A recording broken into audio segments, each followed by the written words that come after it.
एक समय था जब भारत में मोनार्की सिस्टम था, जिसमें राजा का बड़ा बेटा ही अगला राजा बनता था। यही सबसे पुरानी प्रणाली है। भारत में प्राचीन काल से एक से बढ़कर एक राजवंशों का राज रहा। इन्हीं में सबसे महान शासक हुए जिनका जिक्र हमने पिछले वीडियो में किया है। भारत के इतिहास में ज्यादातर पुरुषों का शासन रहा था, जिसमें चाहे आप चंद्रगुप्त मौर्य से लेकर मुगल शासक बहादुर शाह जफर तक सभी शासकों में पुरुषों का ही शासन रहा था। लेकिन इतिहासकारों का मानना है कि भारत के इतिहास में पहली व आखिरी महिला शासक रजिया सुल्तान को बताया है। लेकिन क्या सच में रजिया सुल्तान ही भारत की पहली व आखिरी महिला शासिका थी? लेकिन ऐसा नहीं है। भारत के इतिहास में रजिया सुल्तान से पहले और बाद में अनेक महिलाओं ने शासन किया था। हमारे भारत के इतिहास में कई महिला शासक हुई जिन्होंने पुरुषों की भांति शासन किया था। इनके बारे में कम जानकारी मिलती है, लेकिन फिर भी उन महिला शासिकाओं के बारे में बात करेंगे। नंबर 1, भारत की पहली महिला शासिका नागनिका थी। सातवाहन वंश की सातकर्णी प्रथम की पत्नी थी। यह दक्षिण भारत का प्राचीन राजवंश था। सातवाहन वंश का संस्थापक सिमुक था। नाना घाट अभिलेख से पता चलता है कि सातकर्णी प्रथम ने अपने साम्राज्य का खूब विस्तार किया था, लेकिन इनका शासनकाल लंबा नहीं था। इसके बाद सातकर्णी प्रथम की पत्नी नागनिका ने शासन किया था। नागनिका भारत की पहली महिला शासिका बनी। इन्होंने युद्ध में नेतृत्व करते हुए खुद भी युद्ध लड़ी और अपने साम्राज्य का विस्तार किया। इन्होंने खुद के नाम के सिक्के शुरू किए थे। इतिहासकारों के अनुसार नागनिका ने भारत पर आक्रमणकारियों को इतनी बुरी तरह पराजित किया कि वे दोबारा आक्रमण करने की हिम्मत नहीं हुई थी। रॉबर्ट वॉलमन की पुस्तक वर्ल्ड फर्स्ट वॉरियर में लिखा है कि नागनिका ने बेबीलोनिया, मेसोपोटामिया, अरबी हमलावरों को भारत से खदेड़ा ही नहीं बल्कि इनका पूर्ण रूप से विनाश कर देती थी। नागनिका शासिका के साथ कुशल राजनीतिज्ञ भी थी। भारत की पहली महिला शासिका नागनिका सातकर्णी थी, जिनके बारे में इतिहासकारों ने बहुत कम लिखा है। इन्हें भारत की पहली महिला शासिका होने का श्रेय दिया जाता है। भारत के इतिहास की दूसरी महिला शासिका प्रभावती गुप्त सम्राट चंद्रगुप्त द्वितीय की पुत्री थी। इनका विवाह वकाटक वंश के रुद्रसेन द्वितीय के साथ हुआ था। इसके समय वकाटक वंश का साम्राज्य का विस्तार काफी हुआ था, लेकिन दुर्भाग्यवश रुद्रसेन द्वितीय की जल्दी मृत्यु हो गई। इसके बाद प्रभावती गुप्त ने अलग वयस्क पुत्रों की संरक्षिका के रूप में शासन किया था। प्रभावती गुप्त ने 390 ईस्वी से 410 ईस्वी तक शासन किया था। प्रभावती गुप्त ने वकाटक राज्य का संचालन बड़ी कुशलता और ईमानदारी से किया था। चंद्रगुप्त द्वितीय ने अपनी पुत्री प्रभावती गुप्त को प्रशासनिक कार्यों में सहायता के लिए गुप्त वंश के योग्य व अनुभवी मंत्रियों को उनकी सहायता के लिए भेजा था। इतिहासकारों ने उस समय की सबसे शक्तिशाली महिला शासक माना है। भारत के इतिहास की तीसरी महिला शासिका रानी दिद्दा थी, जिनके बारे में कल्याण की राज तरंगिणी में कश्मीर की सबसे शक्तिशाली शासक बताया है। दिद्दा कश्मीर की शासिका थी। यह लोहार वंश के राजा सिंहराज की पुत्री थी, जिन्हें लोग लंगड़ी रानी और चुड़ैल कहते थे, परंतु उसने निराश होने की बजाय अपनी कमजोरी को ताकत बनाया। वह बहुत ही बहादुर थी, इसके चलते उसने युद्ध कला भी सीखी थी। कश्मीर के राजा क्षेमेंद्र गुप्त एक बार आखेट पर निकले थे और उन्होंने रानी दिद्दा को देखा, लेकिन वह अपंग थी, लेकिन फिर भी उससे विवाह किया। बाद में रानी ने राजकाज में भी भागीदारी निभानी शुरू कर दी थी। अपनी पत्नी की बहादुरी के चलते राजा क्षेमेंद्र गुप्त ने अपने नाम के आगे दिद्दा लिखवाना शुरू कर दिया था। उसने अपनी पत्नी के नाम पर सिक्के जारी किए थे।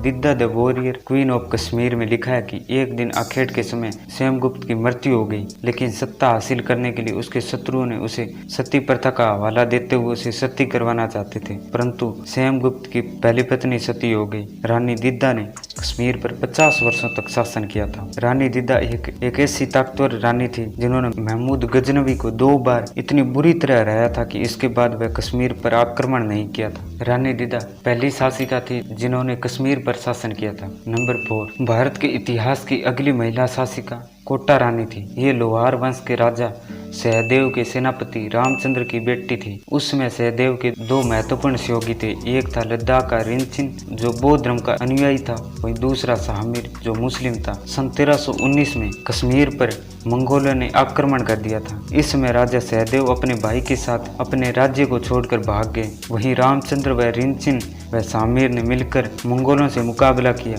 और बाद में रामचंद्र ने खुद को राजा घोषित कर दिया था, लेकिन बाद में रिंचिन ने इसी कमजोरी का फायदा उठाते हुए दोकिस रामचंद्र का कत्ल करवा दिया था और रिंचिन कश्मीर का शासक बन गया और कोटा रानी से विवाह कर लिया। लेकिन सहदेव का भाई उदयन देव ने रिंचिन के खिलाफ विद्रोह शुरू कर दिया। इस युद्ध में वह बुरी तरह घायल हुआ और 1326 में उसकी मृत्यु हो गई। लेकिन बाद में कोटा रानी ने शासन संभाला। उसने कश्मीर में हिंदू संस्कृति को कायम रखा। वह बुद्धिमान और महान शासिका थी। कोटा रानी अंतिम कश्मीर की शासक थी जिन्होंने अपने शासनकाल में सभी परेशानियों के खिलाफ डटी रही। मगर अब शाहमीर कश्मीर का शासक बनने के सपने देखने लगा था। उसने कोटा रानी के खिलाफ विद्रोह शुरू कर दिया, जिसमें कोटा रानी पराजित हुई। इस प्रकार उसके बाद कश्मीर पर इस्लाम का शासन शुरू हो गया। कहा जाता है कि शाहमीर ने कोटा रानी को विवाह के लिए मजबूर कर दिया, लेकिन उसने आत्महत्या कर ली थी। नंबर 5, भारत की अगली महिला शासक रजिया सुल्तान थी, जो पहली मुस्लिम शासिका थी और अंतिम मुस्लिम शासक थी। रजिया सुल्तान दिल्ली सल्तनत की सबसे ताकतवर महिला थी। रजिया इल्तुतमिश की बेटी थी। इल्तुतमिश ने अपने उत्तराधिकारी में रजिया सुल्तान को बनाया था, लेकिन रजिया का भाई रुकनुद्दीन फिरोज शाह ने कुछ समय के लिए दिल्ली पर शासन किया। 1236 में रजिया सुल्तान शासिका बनी। रजिया सुल्तान ने पर्दा प्रथा को त्याग कर पुरुषों की तरह कपड़े पहनकर दरबार में आने लगी। इस तरह के पहनावे से रजिया का विरोध होने लगा था। रजिया अपनी स्थिति मजबूत करने के लिए अपने भाई के अलावा तुर्क सरदारों का भी मुकाबला करना पड़ा। रजिया का शासन बहुत जल्दी ही खत्म हो गया, लेकिन रजिया सुल्तान का नाम इतिहास के स्वर्ण अक्षरों में लिखा गया, क्योंकि उस समय जब महिलाएं सिर्फ महलों में रहती थी, वहीं रजिया सुल्तान ने महलों से बाहर निकलकर दिल्ली पर शासन किया था। एल फिनिस्टन ने कहा था कि यदि रजिया सुल्तान पुरुष होती तो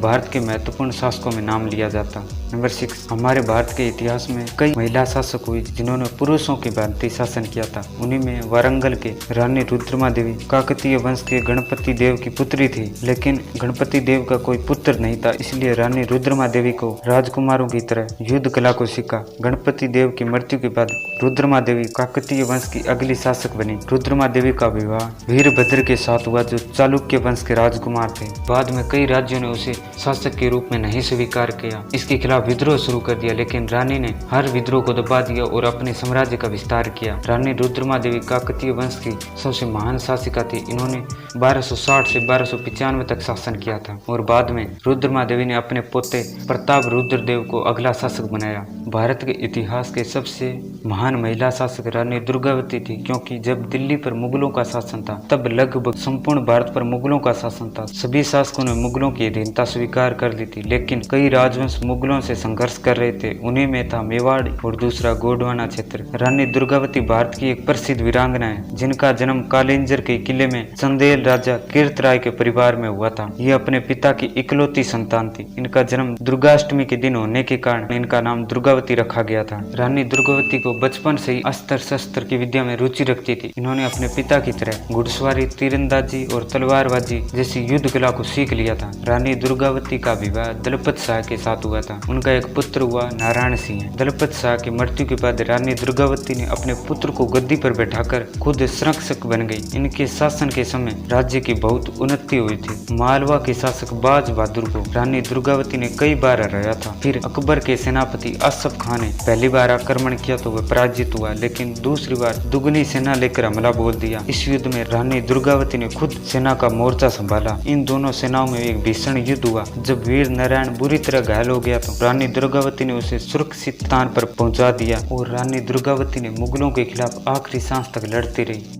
ये वीडियो कैसा लगा आप कमेंट करके जरूर बताइए।